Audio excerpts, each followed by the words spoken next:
It looks cool. badass. And Yeah. he tweeted about it, and also Wolfie tweeted about it. So, he's still promoting his brand. I mean, the EVH guitars and stuff, that's a full go, and they had a booth at NAMM and everything there. Obviously, no Eddie, so I'm sure he's got better things to do on his birthday than be at NAMM. At least his presence is out there, that's for sure. They say the neck features a hockey stick headstock, which is sort of the shape of it, and it has got that same striped special paint job. It's a little different from the Frankenstein one, but it's similar. It's similar, and it's got 12-inch to 16 compound radius POW ferro fingerboard, and it's got 22 jumbo frets with white dot inlays. The neck is made of maple, and it's carved to modify a C profile, which is nice. And hey, look, it's a classic guitar. I tell you, for his guitarist fans, he is certainly pulling out all the stops. He's got everything going for them. He's providing them with everything he's ever played. I mean, it's amazing.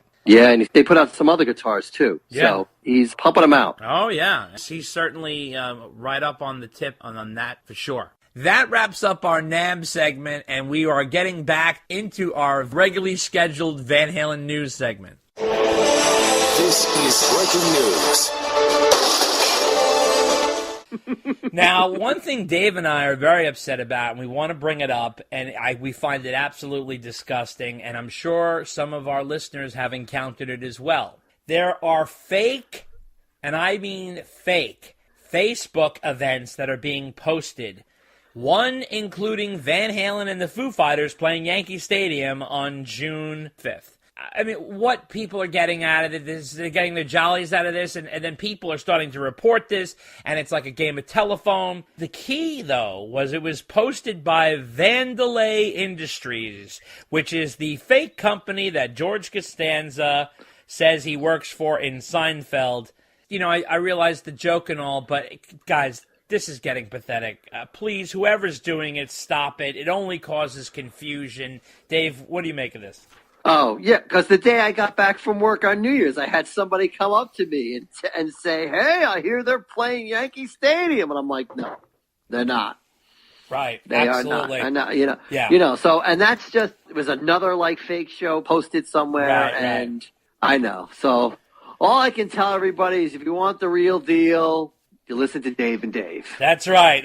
We're not spinning anything. And on top of that, Dave, I didn't even put this down, but Dave and I have been going back and forth. My God, all the garbage articles that are being written. Eddie Van Halen breaks his silence. Meanwhile, and we're going to get to this next, Eddie Van Halen did an article in Golf magazine. Okay, so we all know Eddie loves golf, and he did a whole page article. Does he mention Van Halen? No, not a thing. No. Here's what we learned, and meanwhile, people are writing the article as if he's breaking his silence on the tour. Now, I'm going to get to the little hook in a minute, but let me tell you what Dave and I learned from the Golf magazine article. Number one, they ask him if he would wear golf gear on stage, and Eddie says, I think it would be a step up. I wear a t-shirt and jeans. He also says he never took a golf lesson, and he's been playing for 30 to 35 years. He mentions that he's not competitive, and he doesn't even keep score. Also, he has a hard time putting. He says that's the weakest part of his game. He's a member of the Lakeside Golf Club in Los Angeles. If you want to stalk him out. And Dave and I would, but we're not on the West Coast. Right. He plays, as we all know, with comedian George Lopez. That's his golf buddy. And also, he almost didn't make it into the club because he's a long-haired dirty rocker. However,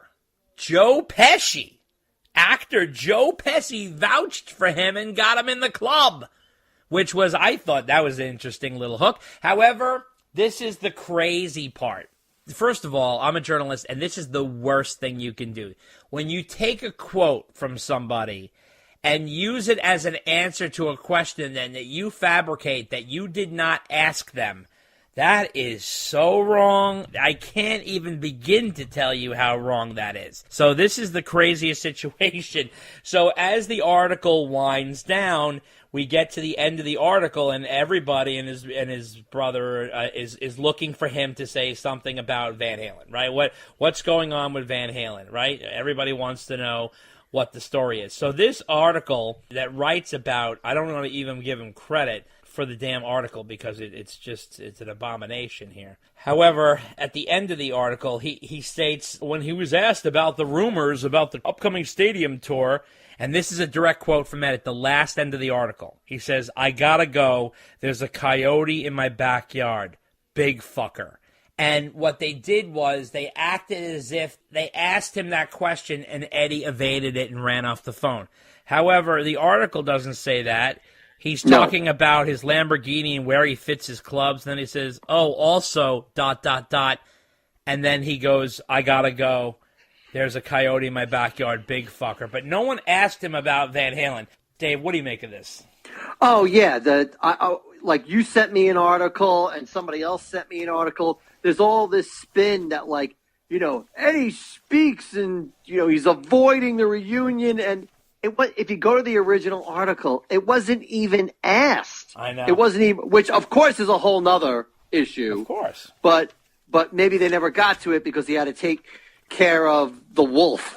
Right. Yeah. The coyote, rather. The coyote. Sorry. Yeah, exactly. Which I thought, honestly, I thought that was a funny ending to the interview. Oh, no, it was very funny. I think it's funny. I just don't think they should be, using. Oh, yeah, but the whole implication of making news that isn't even there. Again, it's like it's more fake news. Right. And, is this how desperate some outlets are to publish anything? It's amazing about Van Halen, honestly, like I know you and I are big Van Halen fans, but is there that much a draw for news lately that they have to start making up news like that? It's all just clickbait, yeah. It was a fluff piece. That's all it was. It was. Now, speaking of George Lopez, he performed in Los Angeles during December, and the Van Halen brothers came out to see him. So it was Eddie and Al did an Instagram photo with George Lopez, and George is all dolled up, ready to do his show, and the brothers came out to see him.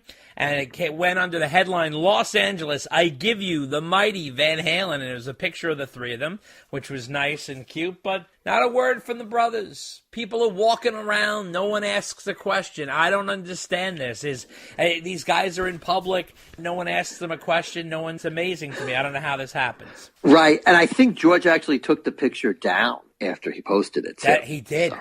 He did. Yeah, right, yeah. right. So, I wonder why, though. He didn't reveal I don't anything. know. Let's speculate. I know, right? I heard that when Eddie was asked about a stadium tour, he immediately asked George to take the picture down. I don't know. It's ridiculous. It's ridiculous. Right. So now, speaking of stadium tours, okay, so this came out as well. Another crazy thing. So anyway, believe it or not, we're at the 50th anniversary of Woodstock this summer, and they are staging another Woodstock concert. Now, we all remember the crazy two that happened in 94 and 99. Especially 99. Right, 99 was, the mud people and the craziness. So now it's happening again at Watkins Glen, New York, which is 80 miles outside of Syracuse, on August 16th, 17th, and 18th. Apparently, 40 artists have already signed on, and they have not announced anyone except for one who they didn't even announce. He came forward and said, "I'm playing," which is Santana. Okay, which is cool. Carlos is awesome. Question is, could Van Halen be on the bill?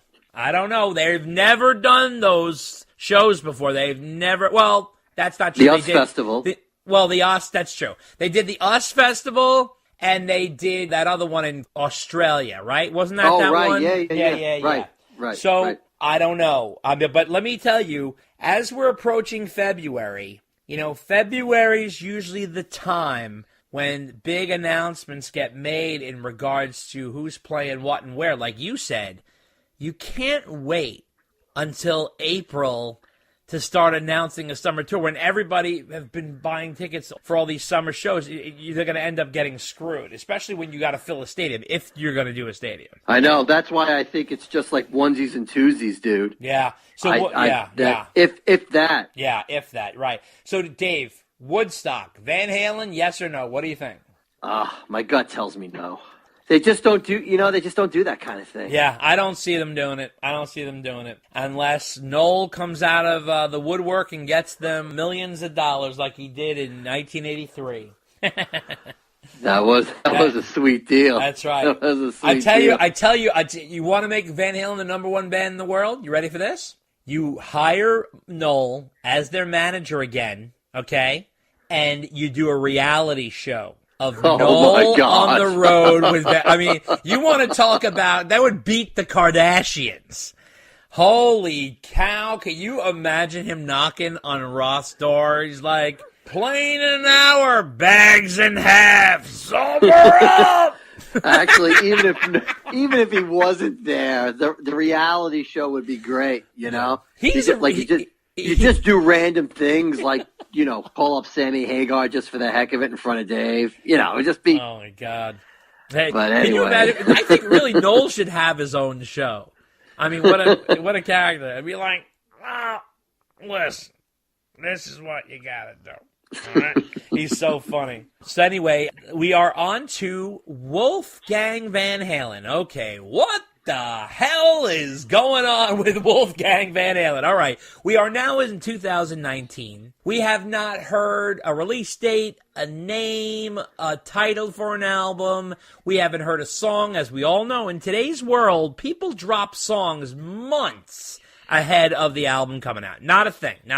However, what we did find from Wolf is he came out of the woodwork on New Year's Eve for 2 tweets. The first one says, if you start playing Running with the Devil at 11:58 and 16 seconds, Dave will scream, God damn it, baby, I know you ain't lying to you. I'm only going to tell you one time. That whole thing that he does.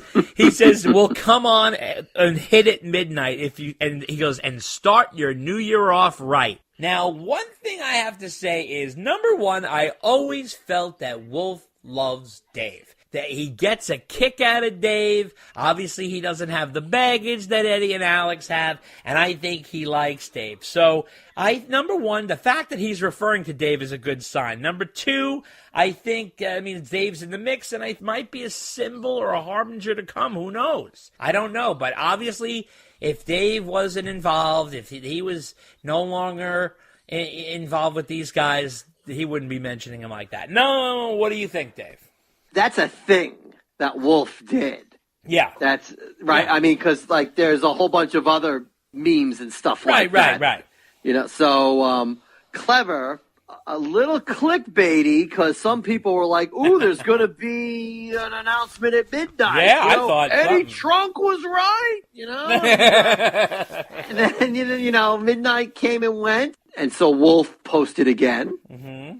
Right? And it was, just basically, what did he say? I'm sure you have it in front of you. It was basically like, Happy New Year. Oh, no. Well, this is what he said. I'll get the second tweet. He says, I've been pretty quiet this year. I've spent 2018 staying focused, working hard, and moving forward on something I've never been this excited about. I can't wait to share it with y'all. See you in 2019. And then he says, hashtag 2018 best 9, hashtag Happy New Year. Now, is best 9 the title of the album, or is that some sort of tip or something? I don't know. When I read that, I was like, this thing's coming very, very soon. But I don't know. I don't. You are way more optimistic than I am, which apparently our readers know in droves. Oh my God! Forget our listeners, I should say. That's so mean. You're still licking your wounds. I am. I'm just a big crybaby, but I digress. I hope he says something soon, because it's we're ready. Yeah, we're ready. Yeah, exactly. And if Van Halen does do something, it's just going to roll over onto him. I mean, how is, I don't know. His thing's got to come first. I mean, as far as I'm concerned. So, look, I'm thinking March. I'm thinking he's going to release it on his birthday. That's my guess. 3/16. I hope so. Yeah. Or maybe he'll, drop a song on it. Maybe he'll make the announcement and drop a song on 3/16, and the album will come out, a few months after that. I don't know. Well, let's see. Album release day is Friday, which is 3/15. Maybe, I don't know. We'll see. I don't know. We'll have to see. But the Ides of March, Dave. The Ides of March. I love the Ides of March. You know what they say about March? That it comes in like a lion and comes out like a wolf.